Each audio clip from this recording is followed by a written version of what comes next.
Hello foodies, வணக்கம். Welcome back to my channel. இன்றைக்கி நம்ம சேனலில் கொத்துக்கறியை வச்சு மட்டன் கொத்துக்கறி கிரேவி எப்படி பண்ணுறது தாங்க பார்க்க போகிறோம். இது சாதம், தோசை, சப்பாத்தி, முக்கியமாக இட்லி கூட ஒரு அருமையான காம்பினேஷனுங்க. இதோட டேஸ்ட்டும் ரொம்பவே அருமையாக இருக்கும். இப்போ வாங்க வீடியோக்குள்ளே போகலாம். இந்த ரெசிபி பண்ணுறதுக்கு கடாயில் 3 டேபிள் ஸ்பூன் அளவு கடலெண்ணெய் சேர்த்துக்கலாம். எண்ணெய் நல்லா சூடானதுக்கப்புறமா அதில் 1/2 டீஸ்பூன் அளவு சோம்பு, 1 பட்டை, 1 ஏலக்காய், 4 கிராம்பு சேர்த்துக்கலாம். அடுத்து 2 டேபிள் ஸ்பூன் அளவு இஞ்சி பூண்டு பேஸ்ட்டு சேர்த்துக்கலாம். இஞ்சி பூண்டு பேஸ்ட்டு சேர்த்ததுக்கப்புறமா இஞ்சி பூண்டோட பச்சை ஸ்மெல் போகிற அளவுக்கு அதை நல்லா வதக்கி விட்டுடலாம். இந்த மாதிரி நல்லா வதங்கி வந்ததுக்கப்புறமா அதில் ஒரு 20 சின்ன வெங்காயத்தை சின்ன சின்னதாக கட் பண்ணி எடுத்து வச்சுருக்க அதை சேர்த்துக்கலாம். வெங்காயம் சேர்த்ததுக்கப்புறமா கொஞ்சமாக கருவேப்பிலை இலைகள் சேர்த்து இதை நல்லா வதக்கி எடுத்துக்கலாம். இதெல்லாம் வதக்கும் போது ஃப்ளேமை மீடியம் ஃப்ளேம்லேயே வச்சு நல்லா வதக்கி எடுத்துக்கோங்க. வெங்காயம் இந்த மாதிரி நல்லா வதங்கினதுக்கப்புறமா அதில் 2 மீடியம் சைஸ் தக்காளியை இந்த மாதிரி கட் பண்ணி எடுத்து வச்சுருக்கேன், அதையும் சேர்த்துக்கலாம். தக்காளி சேர்த்து தக்காளி நல்லா வதங்கி வர அளவுக்கு அதையும் நல்லா வதக்கி எடுத்துக்கலாம். இப்போ பாருங்கள், தக்காளி நல்லா வதங்கி வந்துடுச்சு. அடுத்து நான் இங்கே ஒரு 1/2 கிலோ அளவு மட்டன் கொத்துக்கறியை எடுத்து வச்சுருக்கேன், அதை சேர்த்துக்கலாம். மட்டன் கொத்துக்கறி சேர்த்ததுக்கப்புறமா அதில் 1/4 டேபிள் ஸ்பூன் அளவு மஞ்சள் தூள் சேர்த்துக்கலாம்.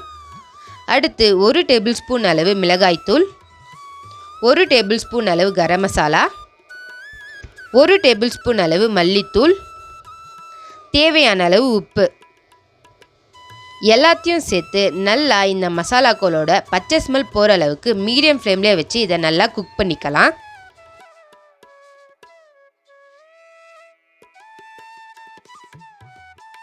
மசாலாக்களோட பச்சை ஸ்மெல் போகிற அளவுக்கு குக் பண்ணதுக்கப்புறமா இதை மூடி ஒரு 5 நிமிஷத்துக்கு லோ ஃப்ளேம்லேயே குக் பண்ணி எடுத்துக்கலாம். இப்போ பாருங்கள், 5 நிமிஷத்துக்கு அப்புறமா இதிலிருந்து இந்த மாதிரி நல்லா எண்ணெய் பிரிஞ்சு வந்திருக்கும். இதை ஒரு வாட்டி கலரி விட்டுடலாம்.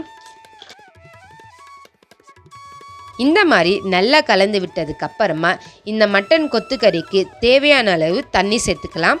நான் இங்கே 1 கப் அளவு தண்ணி சேர்க்குறேன்.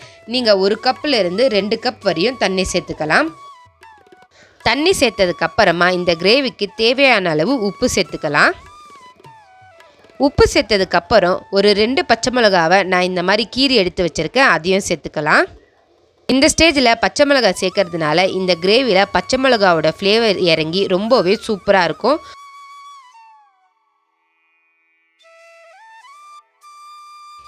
இந்த மாதிரி நல்லா கலந்து விட்டதுக்கப்புறமா இதை ஒரு மூடி 5 நிமிஷத்துக்கு லோ ஃப்ளேம்லேயே நல்லா குக் பண்ண விட்டுருங்க.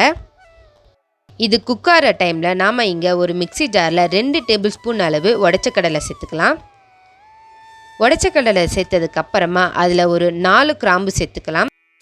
இப்போ இதை நல்லா பவுடர் பண்ணி எடுத்துக்கலாம்.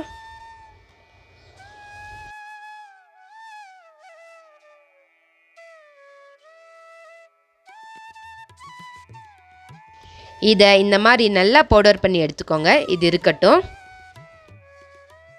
அடுத்து 5 நிமிஷத்துக்கு அப்புறம் கிரேவியை ஓப்பன் பண்ணி பார்க்கலாம். பாருங்கள், நல்லா எண்ணெய் பிரிஞ்சு வந்திருக்கு. இப்போ இதில் நம்ம ஆல்ரெடி அரைச்சி எடுத்து வச்சுருந்த பொட்டுக்கடலை பவுடரை சேர்த்துக்கலாம். நாம் அரைச்ச பவுடர்லேருந்து 1/2 டேபிள் ஸ்பூன் பவுடர் அளவு மட்டும் நான் சேர்த்துக்கிறேன். நீங்கள் தண்ணி இன்னும் ஜாஸ்தி சேர்த்துருந்தீங்கன்னா இந்த பவுடரும் ஜாஸ்தி சேர்க்க வேண்டியது இருக்கும். ஸோ அதுக்கேற்ற மாதிரி அட்ஜஸ்ட் பண்ணிக்கோங்க. இந்த பவுடர் சேர்க்கறதுனால நமக்கு கிரேவி திக்காக கிடைக்கும். பொட்டுக்கடலை பவுடர் சேர்த்ததும் அதை நல்லா கவனமாக கலக்கி விடுங்க, அப்படி இல்லைன்னா அது கட்டிப்பட்டுடும். இதை நல்லா கலக்குனதுக்கப்புறம் ஒரு 2 நிமிஷத்துக்கு லோ ஃப்ளேமில் குக் பண்ணுங்கள். 2 நிமிஷத்துக்கு அப்புறமா ஒரு கைப்பிடி அளவு கொத்தமல்லி இலைகளை இதில் சேர்த்துக்கலாம். கொத்தமல்லி இலைகளை இதில் ஜாஸ்தி சேர்க்கறதுனால ஃப்ளேவர் ரொம்பவே சூப்பராக இருக்கும். ஸோ அதை ஸ்கிப் பண்ணாதீங்க. அவ்வளோதாங்க, சாதம், சப்பாத்தி, இட்லி, தோசை எல்லாத்துக்கூடமே ரொம்பவே பர்ஃபெக்டாக இருக்கிற மாதிரி ஒரு மட்டன் கொத்துக்கறி கிரேவி சூப்பராக ரெடி ஆகிடுச்சு. கண்டிப்பாக இந்த ரெசிபி எல்லாருக்கும் ரொம்பவே பிடிக்கும். ஸோ இந்த ரெசிப்பியை நீங்களும் உங்கள் வீட்டில் ட்ரை பண்ணி பாருங்கள். ட்ரை பண்ணி பார்த்துட்டு உங்கள் வேல்யூபிளான கமெண்ட்ஸை எனக்கு கமெண்ட் செக்ஷனில் கமெண்ட் பண்ணுங்கள். அப்படியே இந்த வீடியோ பிடிச்சிருந்தா லைக் பண்ணுங்கள். மறக்காமல் உங்கள் ஃபேமிலி அண்ட் ஃப்ரெண்ட்ஸ்க்கும் ஷேர் பண்ணுங்கள். ஓகே, தேங்க்யூ, பாய்.